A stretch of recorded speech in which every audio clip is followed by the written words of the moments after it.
There's a place deep beneath Skyrim where the ground gives way to something far stranger.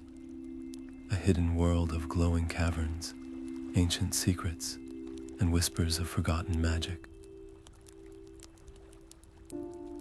If you've ever wondered what lies beneath the snow-capped mountains and dense pine forests, prepare to journey with us into Blackreach, one of the most mesmerizing and mysterious places in all of Tamriel. And while we explore, we'd love to know, where are you joining us from tonight? Is it the quiet hush of midnight where you are, or perhaps the golden light of dawn? Let us know in the comments below, because every adventurer brings their own story to this shared exploration. Picture this, a scholar named Elara, her fingers tracing the cracked pages of an ancient tome. Its ink faded, but its promises vivid. The book speaks of a subterranean realm where the very air hums with energy, where bioluminescent fungi paint the walls in eerie blues and greens, and where the echoes of something otherworldly linger just beyond sight. Driven by curiosity and a thirst for discovery, she steps into the darkness, her lantern casting flickering shadows that dance like restless spirits. But Blackreach is no ordinary cave.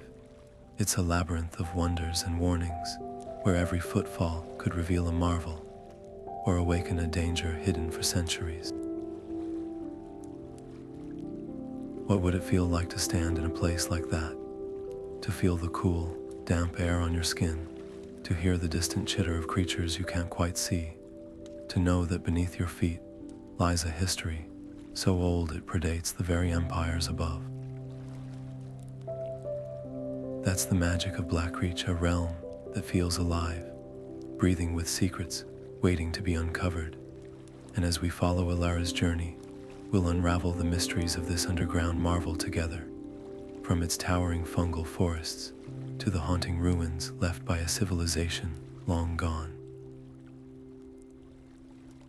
But remember, not all shadows are empty, and not all echoes are harmless.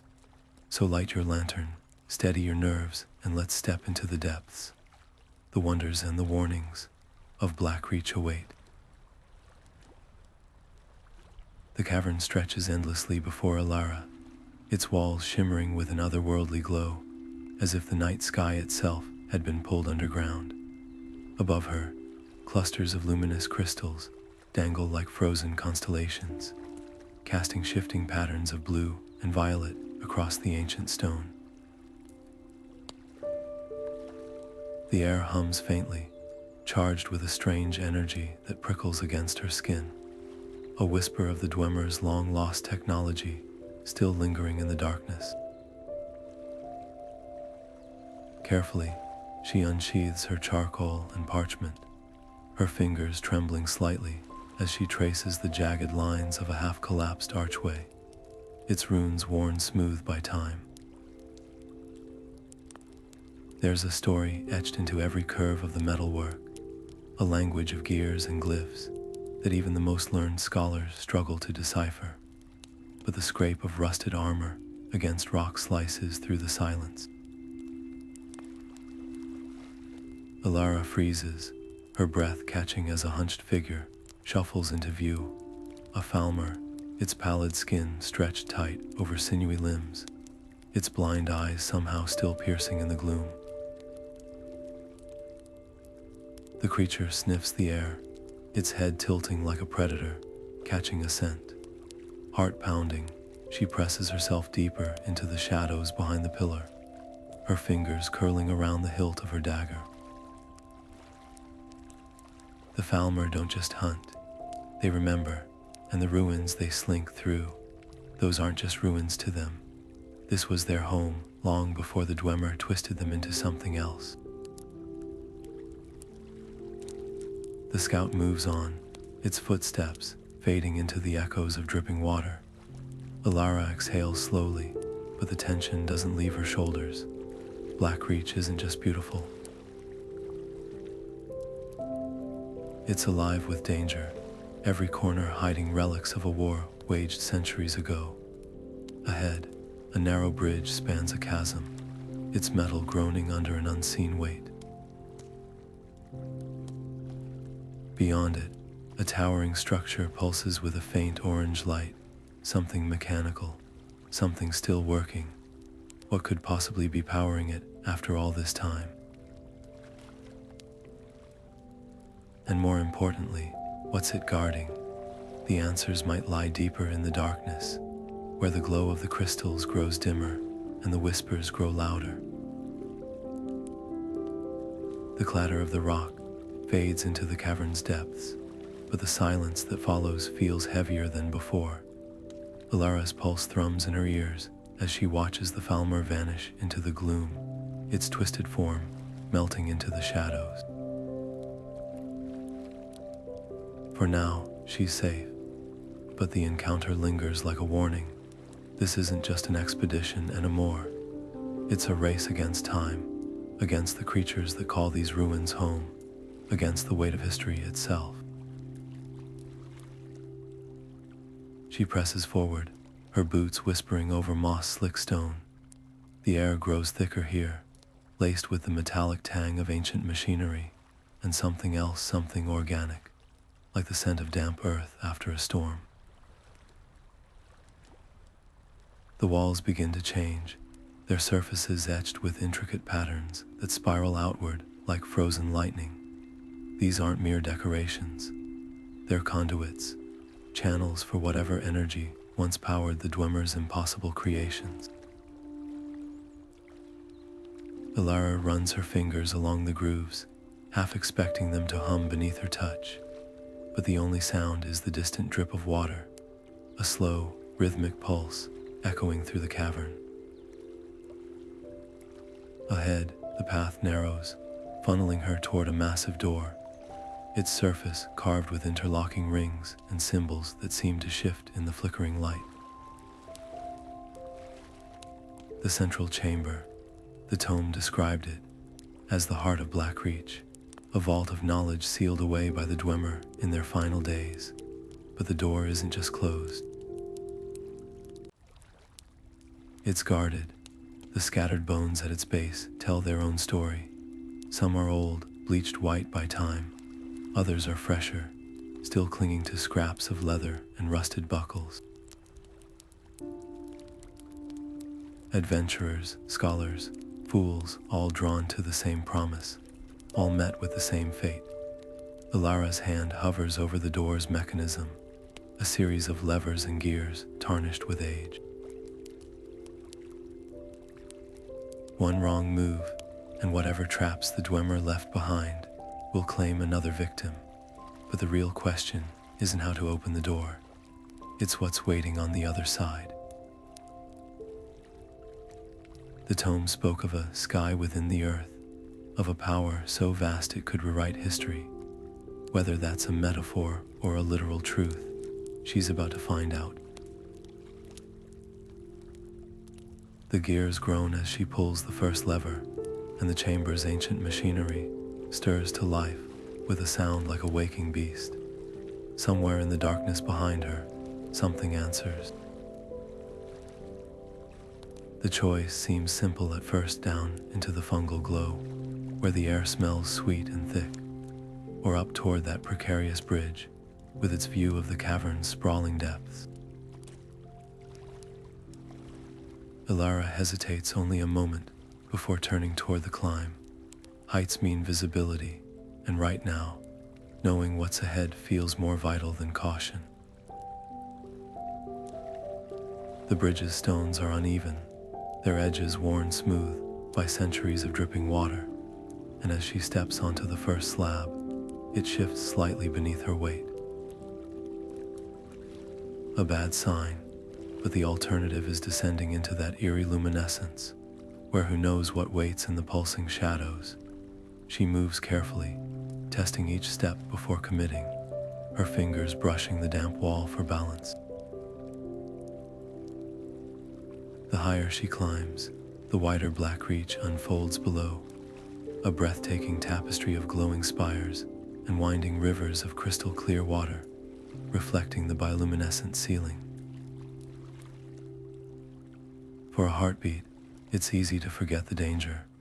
Then the stone beneath her boots lets out a sharp crack. Elara doesn't think.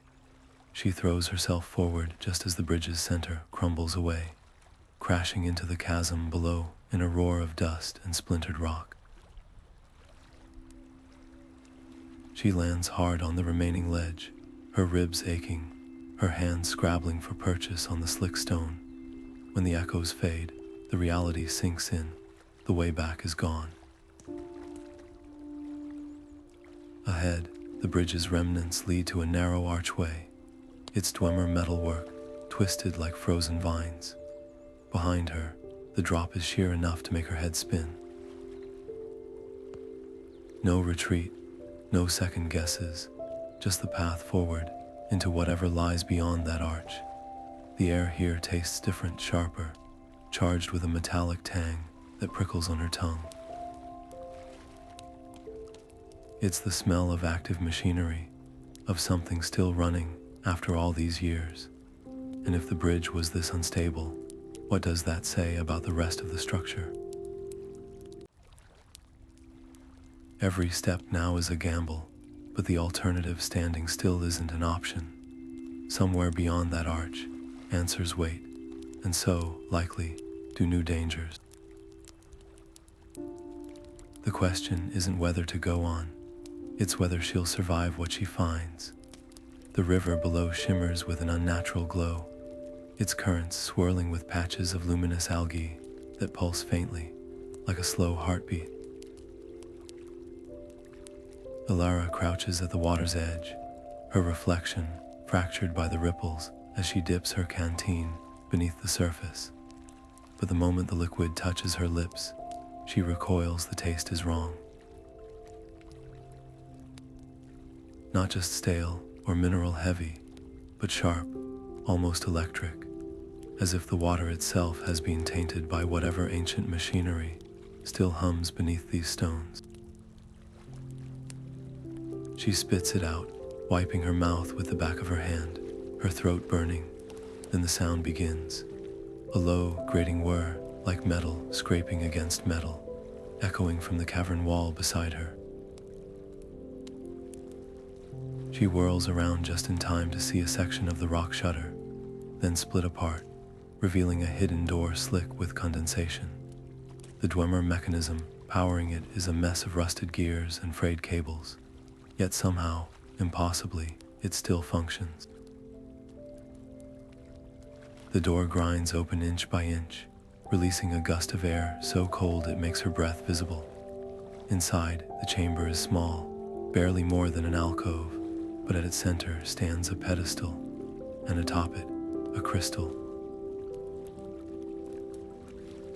Not just any crystal. This one throbs with a light that seems to breathe, its core flickering between violet and gold, as though alive. The hum it emits isn't just noise, it's a vibration that travels up Elara's spine, settling in her teeth like the aftershock of a distant bell. She's seen Dwemer artifacts before, but nothing like this. Most of their creations are cold, logical, gears and steam, and calculations given form. This feels different. Older, maybe, or perhaps it's something the Dwemer didn't make at all, but found. Her fingers hover over the crystal's surface, close enough to feel the heat radiating from it. Could this be the key the tome mentioned? The way into Blackreach is deepest chambers, where the answers and the dangers grow even greater. The rational part of her screams to leave it, to walk away. But the scholar in her, the part that's spent years chasing whispers of the lost and the buried, knows she can't. The crystal's light intensifies as her hand closes around it, and for a heartbeat, the entire cavern seems to hold its breath. Then the ground trembles. Somewhere far below, something massive shifts, as if awakened. The door behind her slams shut. The crystal burns in Elara's pocket, like a second heartbeat as the cavern shudders around her. Stone cracks overhead, raining pebbles into her hair, but the real danger emerges from the darkness. A Dwemer Centurion, taller than 3 men stacked shoulder to shoulder, its brass plating streaked with centuries of grime. Steam hisses from its joints as it lumbers forward, each step making the ground quake. The glow from its ocular slit pulses red, locking onto her with terrifying precision. She barely rolls aside as its fist smashes into the wall where she stood, pulverizing rock to powder. The scent of hot oil and scorched metal fills the air. There's no time to think, only to act. Alara's fingers close around her pickaxe, its weight familiar in her grip. The Centurion rears back for another strike, its gears whining under the strain, and in that split second, she spots it. A crack in the armor plating near its chest core, where blue energy flickers erratically. A flaw, a chance. Ducking beneath its sweeping arm, she drives the pick forward with all her strength. The metal screeches as the tip finds its mark, burrowing deep into the machine's inner workings. Sparks erupt, stinging her face, and the Centurion staggers, its systems failing in a chorus of grinding pistons and sputtering steam. For one terrible moment, it seems to stare down at her, that crimson light dimming. Then it collapses like a felled tree, shaking the ground as it crashes onto its back. Silence. Alara's breath comes in ragged gasps, her arms trembling from the effort. But the relief is short-lived. From deeper in the cavern, new sounds echo. The skitter of chitinous legs, the wet snarls of creatures stirred by the commotion. The Falmer aren't the only things that call Blackreach home. Worse still, the crystal in her pocket grows hotter, its light seeping through the fabric of her coat. Whatever power it holds, it's not dormant anymore, and something down here knows it. The choice is clear, run or fight. But as shadows shift at the edges of her vision, Alara realizes the real question isn't whether she can escape. It's what else in these ruins might now be waking up. Falmer war cries slice through the tunnel's damp air, their guttural shrieks bouncing off the walls as Elara plunges forward. Her shoulder scrapes against jagged stone as she forces herself through the narrowing passage, the whistle of arrows just behind her. One embeds itself in her cloak, yanking her backward for a heart-stopping moment before the fabric tears free. Then sudden space. The tunnel spills into a cavern, so vast it steals her breath, where bioluminescent mushrooms stretch toward the ceiling like pillars of some forgotten cathedral.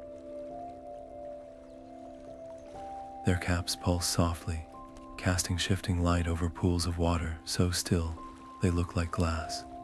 But beauty here is deceptive. The air hangs thick with floating spores, swirling in lazy patterns that make the walls seem to breathe. Elara blinks hard, but the visions start anyway, shadows twisting into grasping hands, distant whispers forming words just beyond comprehension. She presses her palms to her temples, focusing on the cold bite of the dagger, still clutched in her fist. Real, that's real. The rest is poison in the air, a defense mechanism as natural as thorns on a rose. One wrong step, and she could wander straight off a cliff, lost in a dream while her body walks to its doom. A faint chime rings out her alchemy vial, tied to her belt, vibrating against its stopper. She fumbles for it, fingers clumsy with adrenaline, and uncorks the silvery liquid inside. The smell of crushed frost murium cuts through the spore-laced haze, sharp as a slap. Clarity returns in waves, The hallucinations recoil, the whispering voices dissolving into the mundane drip of water on stone. But the relief is temporary. The Falmer won't be far behind, and this forest of fungi offers no straight path. Between the towering stalks, she spots movement, not the hunched figures of her pursuers, but something lower, skittering. Chaurus, their segmented bodies click against the stone, antennae twitching as they catch her scent. Predators, yes, but also an opportunity. If she's careful, their tunnels could provide a way through. Of course, that means navigating a nest of creatures whose venom can paralyze a grown man in seconds. Elara weighs the options as another war cry echoes through the cavern. No time to hesitate. She ducks beneath a mushroom's ribbed underside, the glow above staining her skin an eerie blue, and steps into the labyrinth of chitin and shadow. The spores may lie, but instinct doesn't. And right now, every nerve in her body screams one truth: keep moving or die. A soft melody drifts on the stale air. A lone Chaurus hums a haunting tune, its segmented body swaying slightly as the sound reverberates through the cavern. The notes are strangely beautiful, almost mournful, weaving through the fungal forest like a siren's call. Elara's fingers tighten around the edges of her hood as she presses it against her ears, muffling the sound. Old tales whisper of Chaurus singers luring travelers into the depths, their songs twisting minds until victims walk willingly into waiting mandibles. She won't be one of them. A glint catches her eye, a cluster of pearlescent eggs nestled in the hollow of a withered mushroom stalk, their surfaces slick with moisture. They pulse faintly, as if breathing, and the air around them thrums with tension. Every instinct screams to back away. Chaurus mothers don't just defend their nests. They hunt down those who disturb them, tracking intruders for miles through pitch-black tunnels with uncanny precision. One wrong step, and the melody will turn to a shriek of alarm. She edges sideways, boots silent on the damp stone, her gaze locked on the eggs, but the cavern has other plans. A loose rock dislodges under her heel, clattering down a slope with a noise like shattered glass. The humming stops. The Chaurus's antennae snap upright, twitching as they test the air. Elara freezes, her pulse a deafening drumbeat in her throat. Seconds stretch. Then, a skitter, another. The creature turns, its many legs clicking against the stone as it scuttles toward the sound. This is her chance. She darts forward, slipping between two towering fungi, their glowing caps casting long shadows that swallow her whole. The Chaurus's song starts up again behind her, fainter now, but the relief is short-lived. Ahead, the ground slopes sharply downward, revealing a network of tunnels carved into the rock Chaurus burrows, their entrances glistening with fresh secretions. Going through would be suicide, but going around means backtracking, and the Falmer won't have given up the chase. Then she sees it, a narrow crevice in the wall, half hidden by hanging moss. It's tight, barely wider than her shoulders, but it might just lead somewhere the larger predators can't follow. The decision is made in a heartbeat. She squeezes in, the rock scraping against her arms as she wriggles deeper into the darkness. The last thing she hears before the tunnel swallows her completely is the distant, discordant echo of the Chaurus's song, now joined by others, their voices rising in a chorus that doesn't sound mournful anymore. It sounds hungry. The walls close in around Alara, the smooth Dwemer metal pressing against her shoulders as the tunnel funnels her into a maze of pipes and hissing steam vents. The crystal in her palm thrums against her skin, its light pulsing faster now, as if sensing something she can't. Ahead, a rusted lift sits dormant, its gears frozen with age, but the crystal's glow intensifies when she raises it toward the control panel. A gamble, she presses it against the metal, and for a heartbeat, nothing happens. Then, with a groan that shakes dust from the ceiling, the lift jerks to life, its ancient mechanisms screeching like a wounded beast. The noise is deafening. From the shadows above, something answers a skittering, clicking chorus that turns her blood to ice. Frostbite spiders, their hairy legs scuttling over pipes, their many eyes reflecting the crystal's light like shards of broken glass. They drop from the ceiling in a rain of chitin and venom, hissing as they surge toward her. Alara's torch is in her hand before she can think, its flame licking hungrily at the dry air. She swings it in a wide arc, and the spiders recoil, their webs catching fire with a sound like crackling parchment. The stench of burning silk fills the tunnel as she backs onto the lift, her free hand gripping the railing as it lurches upward. Cold air rushes down to meet her, sharp enough to sting her lungs. The higher she climbs, the more the temperature plummets, until her breath comes in visible clouds. The lift shudders to a stop at a ledge crusted with frost, where the walls gleam with a thin layer of ice. Strange Blackreach is supposed to be deep beneath the earth, where heat pools and lingers. This cold isn't natural, it's deliberate, a preservation tactic, maybe, or a defense. Whatever the reason, the ice isn't empty. Frozen within it, distorted but unmistakable, are shapes. Armored figures, their faces locked in silent screams, their weapons still raised as if caught mid-battle. Alara's throat tightens. These aren't just unfortunate adventurers. They are Nords, their armor etched with symbols of a clan that hasn't walked Skyrim's surface in centuries. What were they doing down here? And more importantly, what froze them so thoroughly that even time itself seems to have left them untouched? The crystal's light flickers over the ice, and for a heartbeat, she swears one of the figures twitches. A trick of the light. It has to be. But as she steps forward, the ice beneath her boot lets out a hairline crack, a sound that echoes far too loud in the stillness.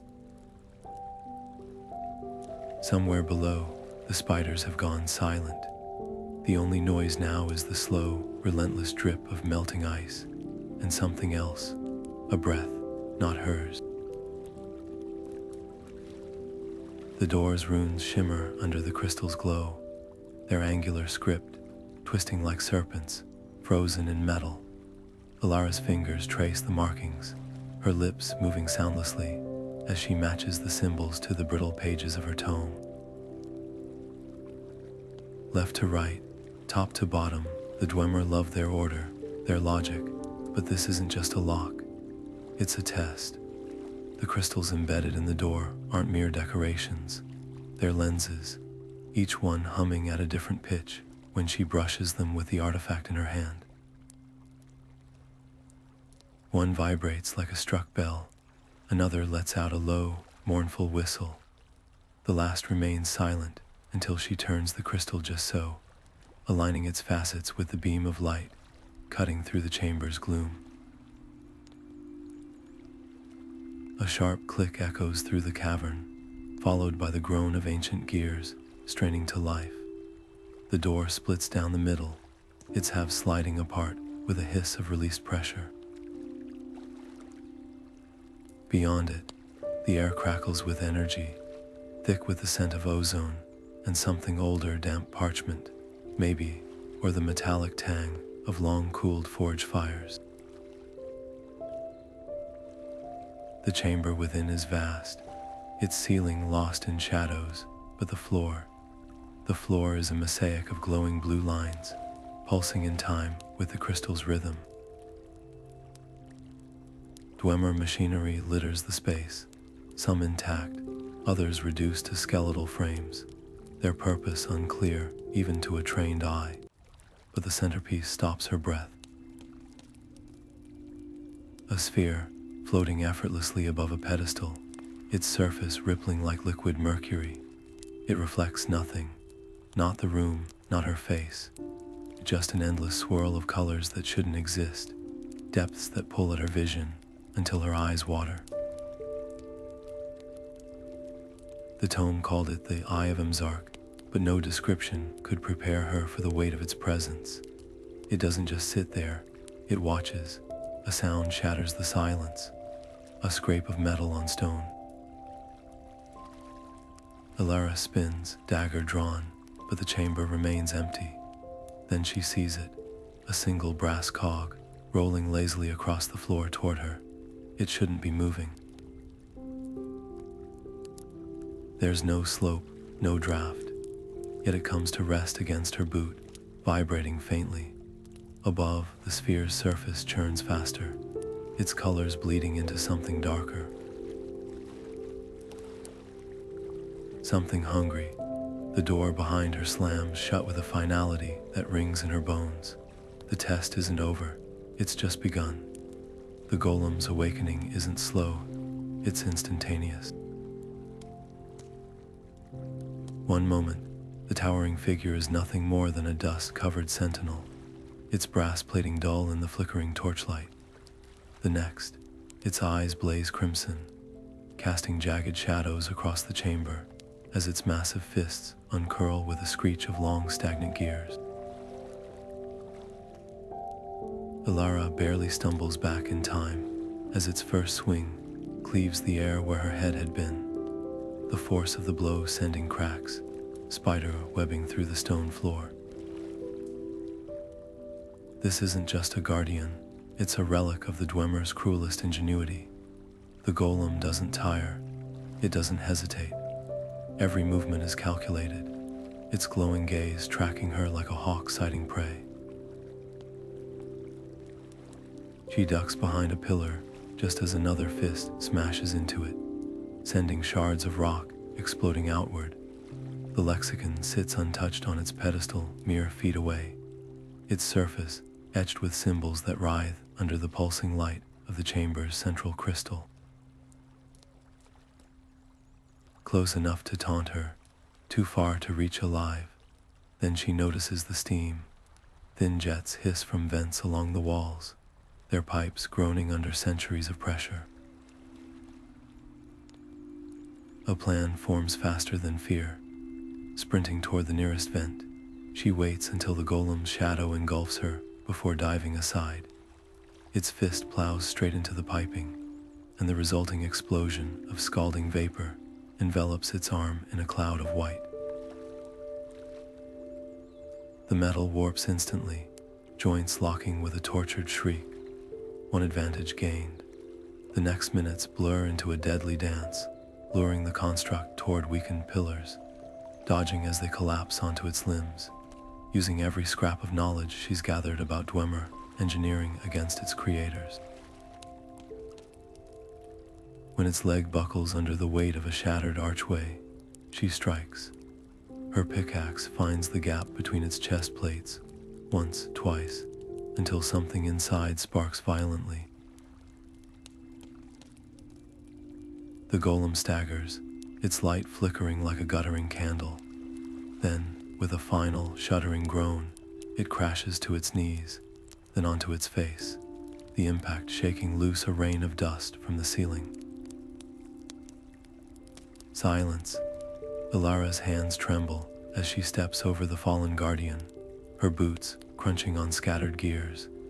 The Lexicon is colder than she expected, its metal surface drinking the warmth from her fingertips as she lifts it. The moment it leaves the pedestal, the chamber's central crystal dims, its light retreating as if in disapproval or warning. Because now, from deeper in Blackreach's belly, a new sound rises, not machinery, not beasts, but something between both. Something waking up. The Lexicon thrums against her palm, its runes now glowing faintly. It's not just a prize, it's a key, and whatever door it opens, she's just handed it the turn. The Lexicon's glow intensifies in Alara's hands, its runes rearranging themselves as arcs of blue light spill upward, coalescing into a three-dimensional map suspended in the air. Blackreach unfolds before her in miniature, every cavern, every winding passage rendered in eerie detail. But one section pulses brighter than the rest, a chamber so deep it nearly touches the map's lowest edge, connected to the main caverns by a labyrinth of half-collapsed tunnels. Her breath catches. The Dwemer didn't just build here, they buried something. The path down is a nightmare of crumbling stone and waist-deep water, the surface black as ink under the sporadic glow of her torch. Every step sends ripples cascading into the darkness, betraying her presence to whatever lurks beneath. The first brush against her calf could be a trailing root. The second is unmistakable, something sinewy and deliberate, sliding past with the quiet confidence of a predator measuring its prey. She freezes, the torch trembling in her grip, its light dancing over the water's opaque surface. Nothing breaks through, but the silence is worse. Then the tunnel narrows, the ceiling dipping so low she has to crouch, her backpack scraping against jagged outcrops. The water here is warmer, tinged with a coppery scent that clings to the back of her throat. Old pipes, perhaps, or mineral deposits leaching into the current. But when her boot knocks against something solid, she doesn't need light to know it's bone. The shape is all wrong for an animal. Too long, too straight, the joints too precise. Dwemer, Nord, the answer dissolves as her torch sputters, its flame guttering in a sudden draft. The darkness that follows is absolute. Only the Lexicon's pulse against her palm keeps her grounded, its rhythm syncing with the hammer of her heart. Then, faint but unmistakable, a sound cuts through the quiet. The whisper of scales against stone, the wet click of something surfacing just beyond the edge of hearing. Elara's fingers find the dagger at her belt. The map said this was the way. It didn't say what guards it. Ahead, the tunnel curves sharply, the water's edge receding to reveal a slick ramp of carved stone. At its base, a door, not Dwemer metal this time, but something older, its surface etched with spirals that make her vision blur if she stares too long. The Lexicon's projection didn't show this, which means one of two things. Either the map is incomplete, or whatever lies beyond was never meant to be found. The choice is simple. Turn back and live with the mystery, or step forward and learn why the Dwemer sealed this place away. Her boot leaves the water with a soft splash. The door doesn't open, it wakes. The moment the Lexicon clicks into place, the chamber exhales a gust of stale air rushing past Alara's face as the orb atop the pedestal shudders awake. Its surface, dull as tarnished silver moments before, now ripples like disturbed mercury, light bleeding through its core in jagged streaks. The walls around her come alive with constellations, their patterns not of Tamriel's night sky, but something far older. Stars shift in unfamiliar clusters, forming shapes that twist the longer she stares.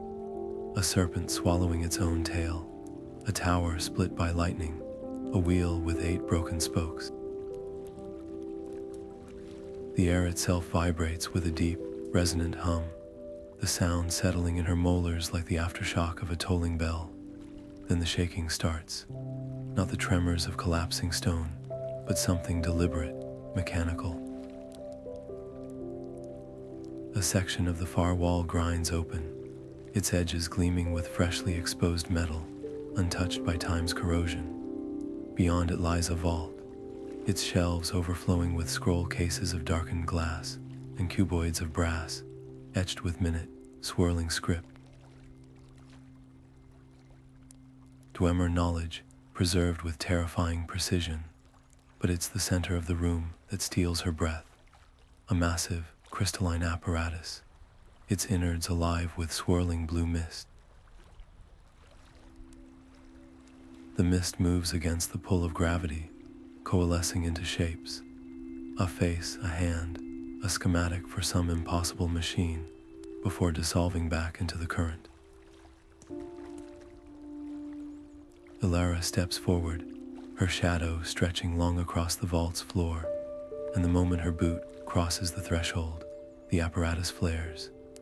The mist solidifies into a figure, translucent but unmistakably Dwemer, its eyes hollow pits of light. It speaks, not in words, but in a cascade of tones that resonate in her bones, each note carrying the weight of a sentence. She doesn't understand, not at first. Then the lexicon at her belt grows scalding hot, and suddenly, the sounds arrange themselves into meaning. You are the 8th to stand here. The 7th sought the heart. The 6th, the voice. What do you seek? The question hangs in the air, heavier than the dust motes swirling in the orb's glow. Behind her, the constellations on the walls pulse faster, their light thinning to a feverish blue. The vault isn't just a repository, it's a trial, and the figure isn't a ghost. It's a gatekeeper. Every shelf, every scroll, every whorl of mist. They're all pieces of a puzzle the Dwemer left behind, not to be solved, but to test the solver. Alara's fingers brush the lexicon again, its edges biting into her palm. The 8th visitor, but the first, perhaps, to ask the right question. The scroll's glass case shatters in Alara's grip as the floor lurches beneath her, the impact sending shards skittering across stone, now veined with glowing fissures. The vault's constellations flicker wildly, their light strobing like a dying pulse as chunks of ceiling plummet around her. She tucks the scroll against her chest and sprints, not toward the door, but along the wall where the shelves still stand, their brass reinforcements groaning under the weight of collapsing rock. A thunderous crack splits the air as one of the apparatus's crystalline conduits explodes, sending needle-like fragments embedding into the stone where she'd stood seconds before. The exit is a blur of dust and shifting shadows.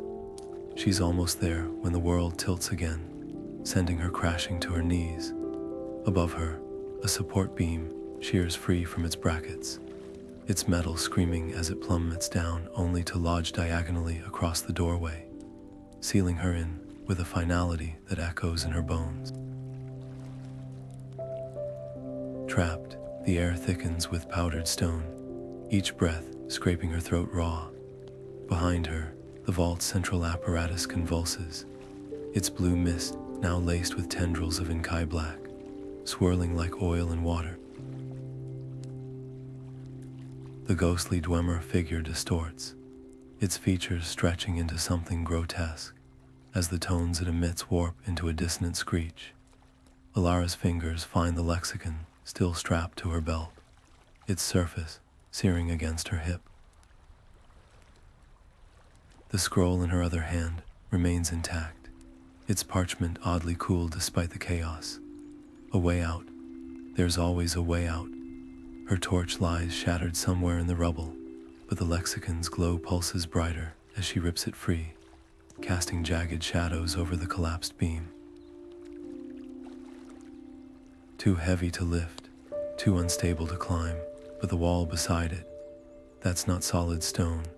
The quake has peeled back a section of ancient plaster, revealing a gap just wide enough to glimpse darkness beyond.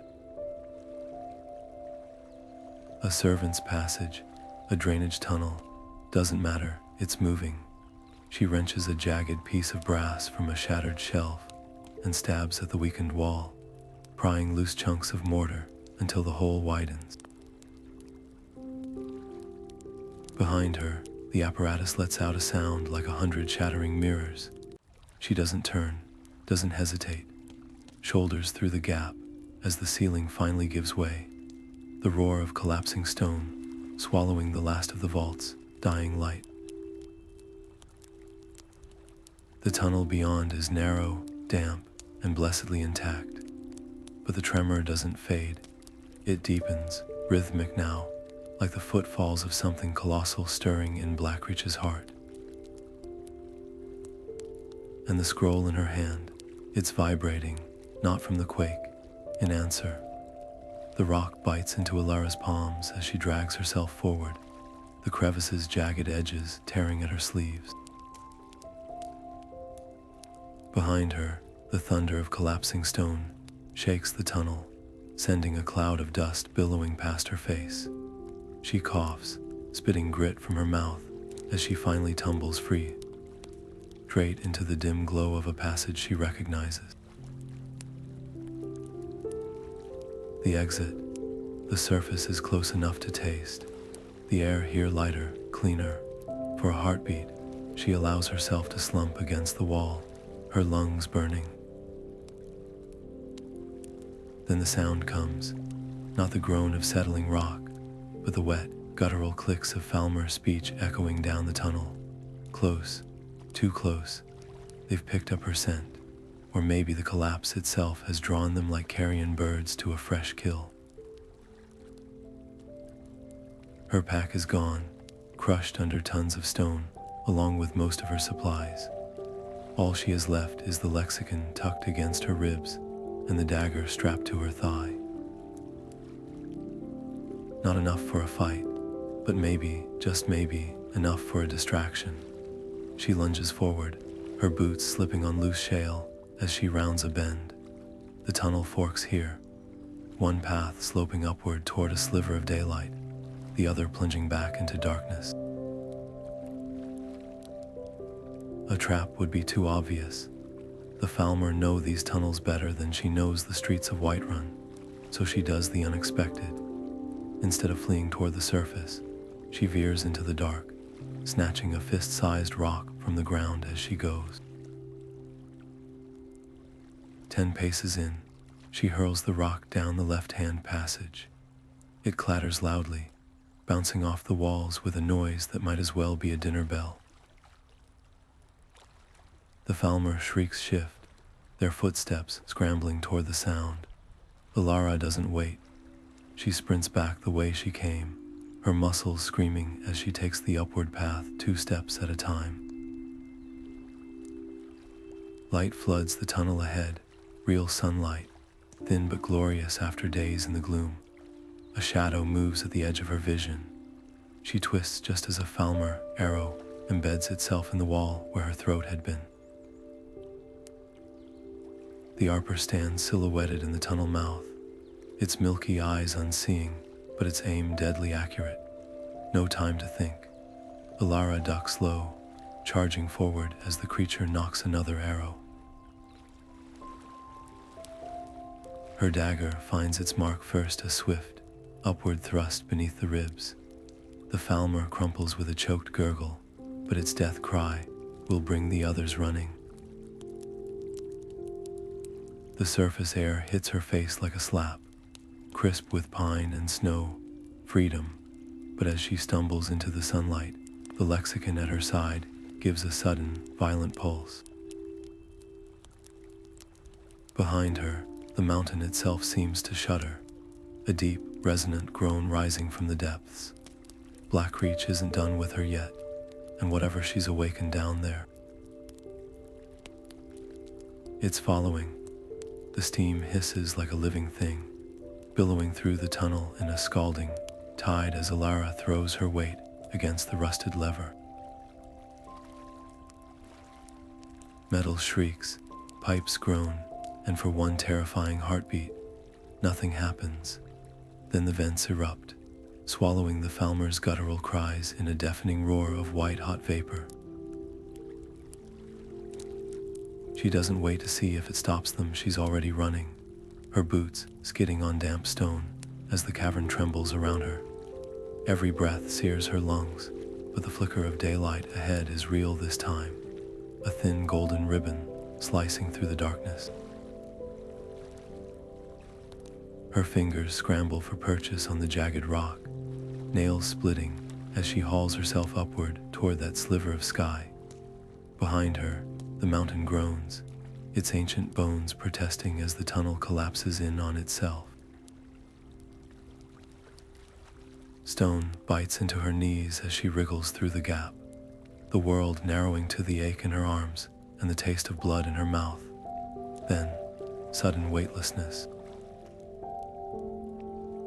She tumbles onto sun-warmed grass, the shock of open air hitting her like a bucket of ice water. For a moment, she just lies there, chest heaving, staring at the clouds drifting lazily above. The scent of juniper and thawing earth is so ordinary, it feels surreal. But the Lexicon tucked against her ribs still hums, its pulse out of sync with her own frantic heartbeat. And when she finally rolls onto her side, the mountain doesn't look right. The entrance she just clawed her way out of is gone, sealed beneath unbroken rock, as if it never existed. Only the raw skin of her palms and the scroll, clenched in her fist, are proof any of it was real. A shadow passes over the sun, too large to be a bird, too silent to be natural. Elara doesn't look up. She knows better. Some doors, once opened, don't close so easily, and whatever followed her out of Blackreach, it's learning the shape of the sky. The fire crackles low in its pit, its embers casting flickering shadows over the scattered remnants of Elara's journey. The Lexicon lies open beside her, its runes still shifting restlessly, while the scrolls brittle with age-old sketches of machines that defy logic, their gears and conduits arranged in patterns that make her head ache to study. But it's the artifact that commands her attention now, a palm-sized sphere of darkened metal, its surface etched with spirals that seem to writhe in the firelight. It pulses in her hand, not with the steady rhythm of Dwemer machinery, but irregularly, almost deliberately, as if it's testing her. She turns it over, and the moment her thumb brushes a particular groove, the sphere splits open with a soft hiss. Inside, nestled in a cradle of fine wires, is a shard of crystal. Not the cool blue of Blackreach's glowing formations, but a deep, venomous green. It thrums against her fingertips, warm as living flesh, and the longer she holds it, the louder the whispers grow. Not in her ears, in her bones, fragments of words, half-formed images, a city of brass towers crumbling into the sea, a chorus of voices screaming in a language that twists like smoke. The artifact isn't just a relic, it's a recorder, and it's playing back the last moments of whatever, or whoever, it consumed. Her campfire gutters suddenly, the flames shrinking as though starved of air. The temperature plummets, her breath fogging in the sudden chill, and the artifact's glow intensifies, casting her shadow tall and jagged against the trees. That's when she notices the other shadows, the ones that don't move with the fire, the ones shaped like figures, standing just beyond the light's edge, their outlines blurred but unmistakably watching. Elara snaps the sphere shut, the whispers cut off with a sound like a stifled gasp, and the fire surges back to life, its warmth returning in a rush. The forest around her is silent, empty, but the artifact in her hand is heavier now, its weight unnaturally dense, as if it's grown fuller, and the Lexicon's runes have rearranged themselves into a single, stark warning: do not feed it. Too late, she realizes the truth. The Dwemer didn't just abandon Blackreach. They fled it, and the things they left behind, they've been waiting, patiently, for someone exactly like her. The night air smells of pine and damp earth as Elara kneels beside the fire, her fingers methodically winding cloth around the artifact. The fabric does little to muffle its pulse, a slow, insistent thrum against her palm, like the heartbeat of something not entirely dormant. She hesitates before tucking it into her pack, her gaze drifting back to the mountain's silhouette. The cave mouth is invisible now, swallowed by the same unbroken stone that first concealed Blackreach's secrets, but the weight in her pack tells a different story. The lexicon, the scrolls, the whispers trapped in metal, they're proof that some doors, once opened, refuse to stay shut. A gust of wind stirs the embers, sending sparks spiraling upward to dance among the stars. They flicker like the bioluminescent fungi of the caverns below, a fleeting echo of that otherworldly glow. Elara's shoulders ache with the memory of crawling through tunnels, her lungs burning with dust and panic. Yet even now, part of her longs to turn back, not for the gold or the glory, but for the unanswered questions humming in the back of her skull. What was the apparatus truly meant to contain? Why did the Dwemer bury it so deep? And what, exactly, did she wake when she pried that sphere from its cradle? The road ahead stretches into darkness, winding through valleys she's mapped a dozen times before, but nothing will feel familiar now. Every shadow between the trees seems thicker, every rustle of leaves carrying a note she doesn't recognize. The artifact's presence is a lodestone, tugging at her thoughts even through layers of wool and leather. It's more than a relic. It's a key, and somewhere, something is testing the lock. She shoulders her pack, the straps biting into bruises still fresh from her escape. Dawn is hours away, but she won't sleep tonight. Not with the way the firelight bends around her, as if avoiding the shape at her side. The mountain watches her go, its silence a promise. This isn't an ending, it's an intermission, and when the time comes, Blackreach will be waiting.